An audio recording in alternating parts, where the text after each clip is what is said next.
Let's get right to our first story. And tonight, we start on the front lines of the coronavirus pandemic. My name is Jador LaRosa Matis, and I am a registered nurse here in New York City. I live in West New York, New Jersey with my husband, Stefano, and our 2-year-old son, Amir. I can't put into words the feelings when I held him in my arms for the first time. I wasn't raised with a father. My dad left when I was a couple of weeks old, so having now my own family and my child, it's one of my greatest accomplishments.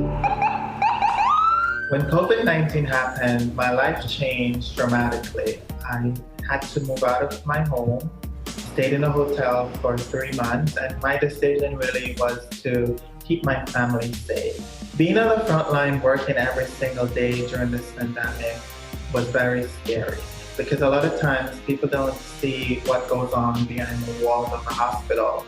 The hardest part is seeing patients dying in numbers that I haven't seen in my nursing career. One of the things that I did to cope during this pandemic was to keep a digital diary and write in my phone every day to my son, Amir. The day I was reunited with Amir, I was very, very nervous. It was truly emotional, very, very emotional, but it was a great feeling just to have him in my arms again.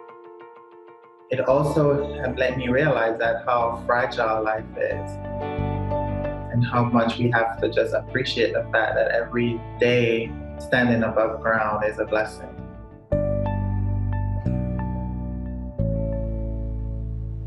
Jador joins us now. Jador, first of all, thank you so much for your service and for your sacrifice.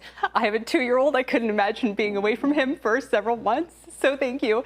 And thank you to all the nurses in America who have answered this call and done the same thing for your families. Jador, I know you're dedicated to serving your patients with the utmost care. You're looking to advance your own career in that regard. I know you're studying to become a nurse practitioner. We're going to talk about that. We're going to talk about, I know you have a lot of student loan debt, $80,000 worth. We'll get to all that in just a moment. But first, tell us what made you become a nurse. Hi, Jim and Kelly. Thank you so much for having me here today. It's really hard for me to talk about my reason to become a nurse and not talk about the struggle I had to overcome. When I was 15 years old, my grandfather was diagnosed with stage 4 lung cancer. My mom was the sole breadwinner of the house, and at that time, my siblings and I was the main caretaker of Grandpa. We were very poor, we did not have any insurance, and each day I would see the look in his eyes of the agony and all the pain that he was going through. And in that moment, I realized that I wanted to learn more about the human body and disease process, and it propels me rather to move forward and to become a nurse. But also, Jim, it's very hard to think about the challenges that I had to overcome in my quest to become a nurse. I moved there from Jamaica when I was only 16 years old. While in nursing school, unfortunately, I was homeless for a semester and a half. And again, it was very hard, very challenging, but I continued to move forward. And this was real. My calling was evident during the COVID pandemic. You know, I remember my most difficult day in the job as a nurse during the pandemic. We had a patient who coded, and everyone on my team, the doctors and the nurses, we tried everything in our power just to get a pulse, just to keep her alive. And during that moment, during her last moments rather, I could see the tear. I'm sorry. That's all right. I saw the tear of her just rolling down her face. You know, it's really stuck with me, and it's very hard sometimes just thinking about all the things that we have to go through. But, you know, we kept moving and we supported each other. You know, I'm very grateful for my job and my manager, my nurse manager, Mr. Hudson, and all the nurses on our team. We were very supportive of each other, very cohesive team. And I couldn't have done this. I couldn't have made it through the days that I had without the team effort. Well, and I'm really grateful for that. Jador, first of all, got to thank you for what you've done and what your team has done. And I know it's difficult. After listening to that, I always feel like, wow, what are we doing talking about money? Because what you've done, what service you've done, what you've seen is beyond what I'd say 99% of this country has seen. But, you know, we got to talk about your finances because I know you've got this debt. We got to deal with it. You have $80,000 in student loan debt. You got a mortgage. And this happens no matter how much you serve. You get stuck with this stuff. Tell me your financial plan.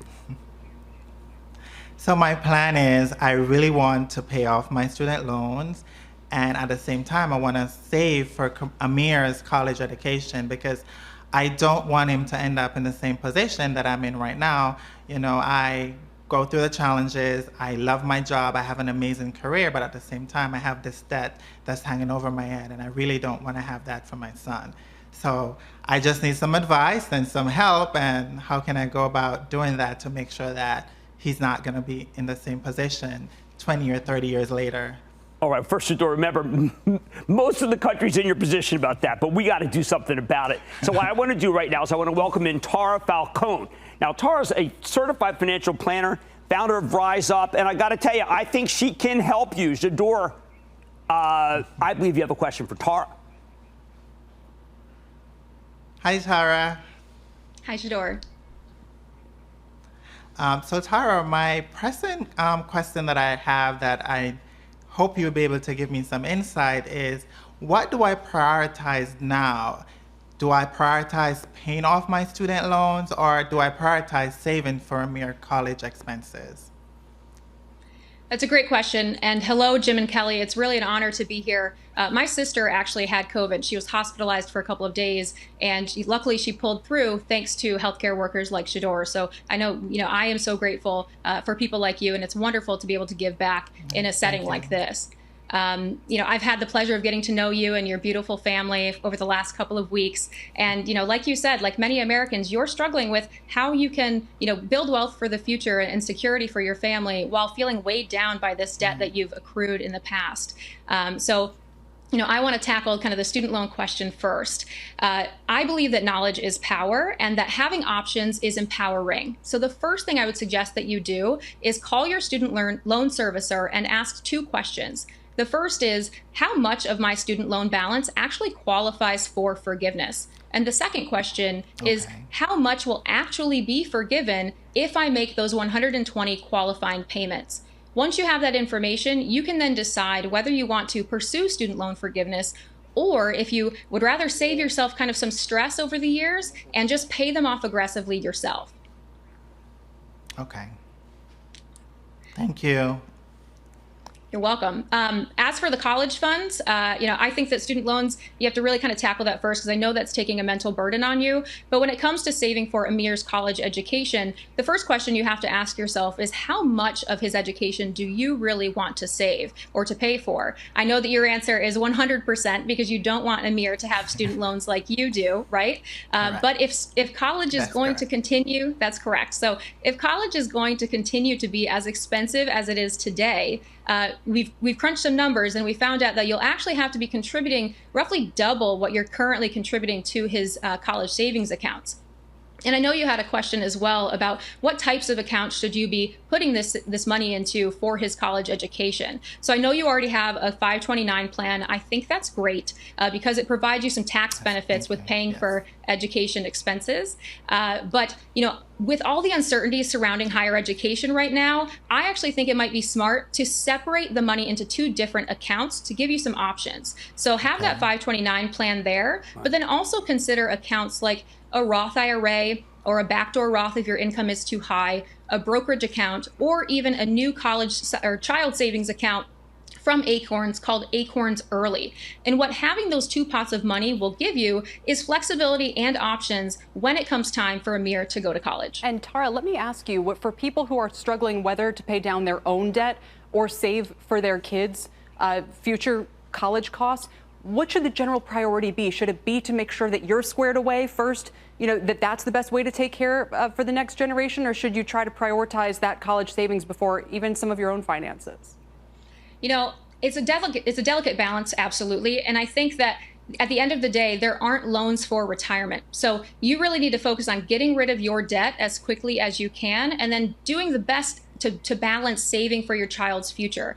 Obviously, you don't want to wait too long to start doing that, because then you can't rely on the market to do as much of the heavy lifting for you. But when you're thinking about our generation who may have to be shouldering, our parents' expenses or some of their healthcare expenses, or taking care of them in their old age because they've had all of this debt. Personally, I would prefer that my parents pay off their debt, and then I can kind of figure out what that looks like for me college-wise. But, unfortunately, none of us really know what higher ed's going to look like this year, let alone 16 years from now. Sure. So take care of the debt that you have. I know, and then focus on that. Yeah, I was just going to say, I know for a lot of people it feels selfish to take care of themselves first. It's not. It's also how you take care of the next generation. Tara, thank you. Thank you so much for all your advice tonight. Thank you for being on the financial front lines with Jador. I know you're going to continue to work with him, so we all appreciate it. Thank you again. Well, that was some Thank great you, Kelly. advice. That's great advice, Tara.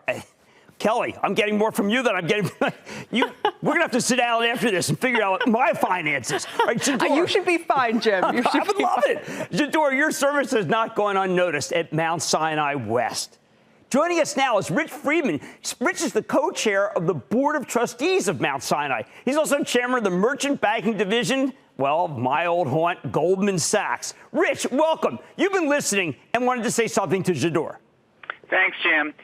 Jador, thanks for sharing your story tonight. I have to tell you that I really admire you for your dedication and commitment, to Mount Sinai, and you have a lovely family.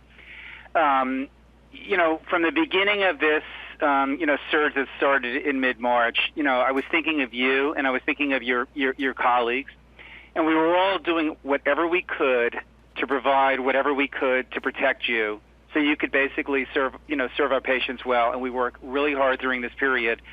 But every night I went to bed thinking of what you guys were going through. Now, we lived through that surge, and now we have a little bit of a reprieve. I will say that we're still thinking of you and your colleagues, because this is a time when others shouldn't be putting their health at risk. They should be coming to get your services from the routine care and the emergency services, and this is a period where we want to take care of our community. And, during the period, we saved thousands of lives, and, I could see how emotional you were about, watching some of the people that you did everything possible you could to take care of them. And this is going to be historic for you. You're going to be able to tell your children the stories of what you went through. Now, Jim and Kelly, I want to thank you for what you're doing tonight to shine a light on those who've been impacted by the pandemic. And we're proud to have you part of the Mount Sinai family. Thank you very much. Thank you. Thank you. I'm very happy to be there and to be working with such an amazing staff. Thank you. Wow. Jador, thank you so much. Rich, it was so great that you called in. Both of you are heroes.